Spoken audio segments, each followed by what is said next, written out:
All right, good day, good evening, good afternoon. This is Alex Haigh with EXP and the Haigh Group of the Treasure Coast. Today I'm going to be going over the top 3 things of the reason your home might not be selling, so stay tuned.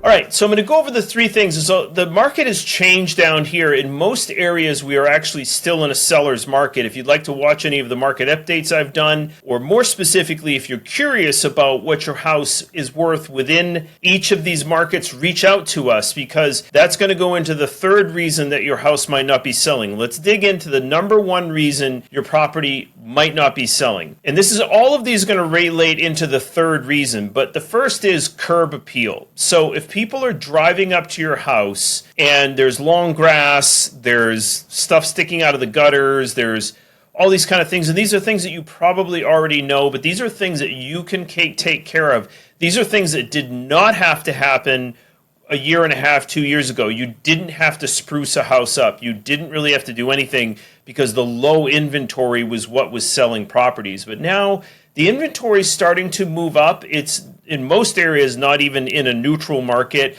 but it is trending up into that neutral market, and properties are staying on the market longer. So we literally just sold a property, and we sold it for what it was asking, and we wonder, why didn't that happen within the last month? Sometimes it just takes a little patience, so there's that too. But the house showed like a gem. It was priced properly, like video and virtual tour. We did everything, and sometimes they still don't sell, and then it ended up selling right at the asking price. So sometimes it takes a little bit of time. But the number 1 thing that you can do is that curb appeal, first impression when they roll up. The second is when they open the door. So that's reason number 2. When they actually open the door to go into the house first.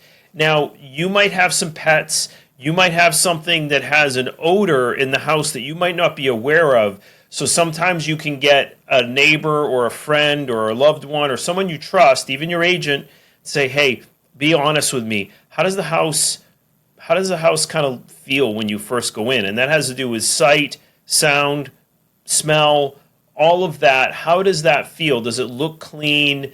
So these are things that some of us already know, but we have to reacclimate ourselves with. A coat of paint might work. Decluttering might work.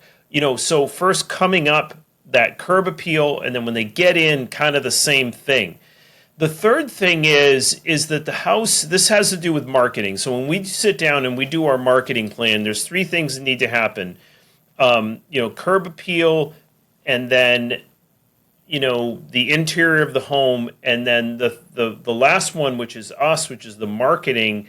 But within that is price. So it's curb appeal and price that you kind of take care of. We come to the price together. We help you understand what the curb appeal and what the interior looks like. But the marketing has a lot to do with pricing. So have your agent, if you're curious about what's going on or how long it might take you to sell, we'll ask your agent, what's the month supply of inventory in the price range that I'm in for the condition and square footage and so forth that my home is in? So really got to clue into that pricing is absolutely still critical now. Well, it's more critical now than it ever was in the last probably 3 years. So we're still, for the most part, depending on where you are, we're in a seller's market.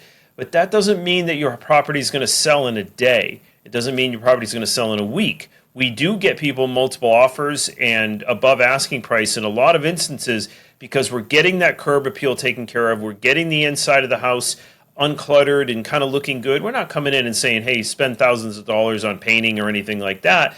But there's a lot that you can do to make the house look good.